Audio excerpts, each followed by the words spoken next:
କବିତାର ଶୀର୍ଷକ ଅବ୍ୟୟ। ଯଦି କିନ୍ତୁ କାଳେ ହେଲେ ଇତ୍ୟାଦି ଭୟର ବାହକ। ଯଦି କିନ୍ତୁ କାଳେ ଏମାନେ ଭୟର ବାହକ। ପାଦର ବେଡ଼ି ଗୋଟେ ଗୋଟେ କଙ୍କଡ଼ା, ନା କିଛି କରନ୍ତି ନା କରେଇ ଦିଅନ୍ତି, କେବଳ ପଛରୁ ଗୋଡ଼ ଟାଣିବା ହିଁ ଜାଣନ୍ତି। କେହି କିନ୍ତୁ ହେଣ୍ଡି ମାରିବା ଛାଡ଼ନ୍ତିନି, କେହି କିନ୍ତୁ ହେଣ୍ଡି ମାରିବା ଛାଡ଼ନ୍ତିନି। କହନ୍ତି ଓ ଏଇ ଗୋଟେ କଥା, କରିପାରନ୍ତି ଯେ କିନ୍ତୁ ଭୟ ଲାଗେ। ଯଦି କିଏ ଜାଣିଦିଏ, ଯଦି କିଏ ଦେଖିଦିଏ, ଯଦି କିଏ କ'ଣ ଅଶାଳୀନ ମନ୍ତବ୍ୟ ଦିଏ।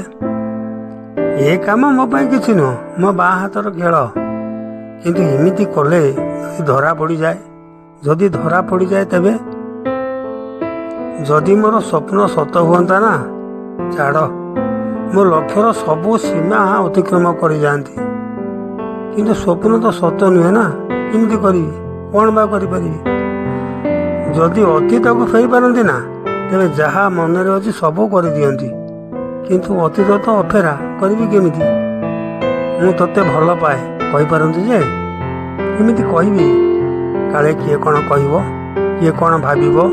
ଯଦି ଅନ୍ୟ କେହି ଜାଣିଯାଏ, ଘର ଲୋକମାନଙ୍କୁ ତ ବେଶୀ ଭୟ। ସେମାନେ ଯଦି ଜାଣିଯାଆନ୍ତି, ଲୋକ ଭିଡ଼ ଭିତରେ ମୁଁ ତ ହାତ ଧରି ପକାନ୍ତି ଯେ, ହେଲେ ସମାଜ କାଳେ ସ୍ୱୀକୃତି ନ ଦେବ। ଏମିତି ଭାବୁ ଭାବୁ ସମୟ ଗଡ଼ିଯାଏ, ଏମିତି ଭାବୁ ଭାବୁ ସମୟ ଗଡ଼ିଯାଏ। ଜୀବନରୁ ଯୌବନ ଅପସରି ଯାଏ। ନା ସଫଳତାର ସ୍ୱାଦ ଚାଖି ହୁଏ, ନା କାହାକୁ ଆପଣାର କରିହୁଏ।